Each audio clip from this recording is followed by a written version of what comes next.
ও মা, খাবে? এ কি, মা তো দেখলোই না, উপরন্তু টিকটিকির মতো ঘাড় নাড়িয়ে বারণ করে দিল। আচ্ছা যাও, খেতে হবে না। কিন্তু আমি এটা কিভাবে বানিয়েছি সেটা যদি তুমি দেখো, তোমার জিভে এমনিই জল আসবে। এটা বানানোর জন্য আমার লাগছে একটা পাক্কা টসটসে আনারস। সেটাকে ভালো করে ছাড়িয়ে নিয়ে পিস পিস করে কেটে নিয়েছি। এবার এর মধ্যে দিলাম অল্প একটুখানি চিনি, যেটাকে আমি আগেই গুঁড়ো করে রেখেছিলাম।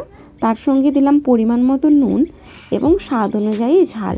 এবার এটাকে ভালো করে মাখিয়ে নিলেই এত সুন্দর গন্ধ বের হবে না এর মধ্যে থেকে, খাওয়ার লোভ আরও দ্বিগুণ বেড়ে যাবে।